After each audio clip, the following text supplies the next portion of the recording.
Dictation अभ्यास के लिए हमारे चैनल को सब्सक्राइब करें। चलिए शुरू करते हैं। प्रतिलेखन संख्या 6। Ready, start.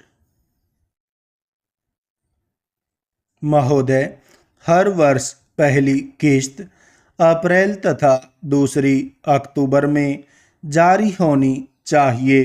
पूर्णविराम। उत्तर पूर्वी राज्यों के मामले में इनके सीमित कार्य करने के मौसम को ध्यान में रखते हुए निधियों को एक ही किस्त में जारी करना चाहिए।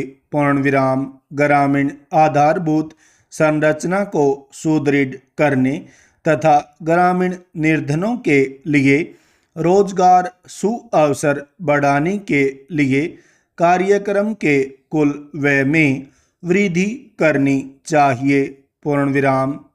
सामग्री तथा मजदूरी लागत और स्टाफ वेतन में वृद्धि से यह वृद्धि होती है। पूर्णविराम। इसके लिए यह सुनिश्चित करना चाहिए कि कार्यक्रम के तहत प्रत्येक वर्ष हर ग्राम पंचायत को न्यूनतम 50,000 रुपये तथा अधिकतम रुपये 5 लाख मिलने चाहिए। इकाई लागत तथा इंदिरा आवास योजना की आधारभूत सुविधाओं के लिए प्रावधानों में वृद्धि की जानी चाहिए। पूर्णविराम। प्रशासनिक व्यय के लिए 4% को 10% तक बढ़ा दिया गया, जिसका आधार उत्तर पूर्वी राज्यों के खंड व ग्राम स्तर पर और राज्य व जिला स्तर पर तकनीकी तथा अन्य पर्यवेक्षक तंत्र का सुदृढ़ करने के लिए इस व्यय के 60% का उपयोग करना था।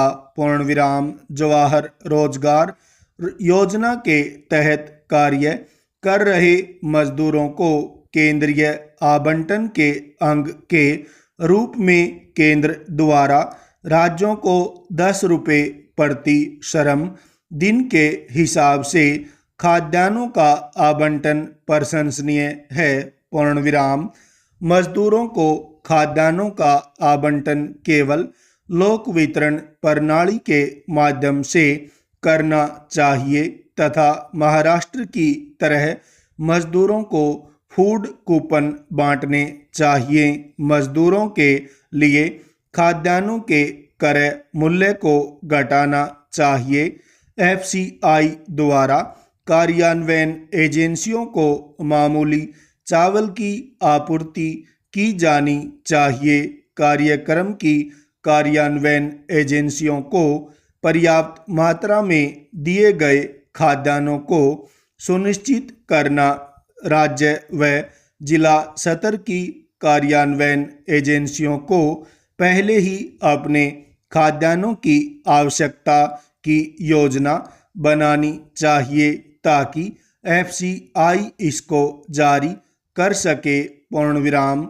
जिन राज्यों के पास पर्याप्त खाद्यान्न उपलब्ध हैं वहां कार्यक्रम के अंतर्गत संसाधनों के केंद्रीय आवंटन के अंश के रूप में खाद्यान्न खरीदने के लिए जबरदस्ती नहीं करनी चाहिए। पूर्णविराम। रोजगार सृजन तथा ग्रामीण क्षेत्रों में टिकाऊ सामुदायिक परिसंपत्तियों के सृजन हेतु मजदूरी व गैर मजदूरी के 60-40 अनुपात को 50-50 करना चाहिए तथा कार्यान्वयन एजेंसियों द्वारा जिला स्तर पर इस अनुपात की पूर्ति की जानी चाहिए। पूर्णविराम।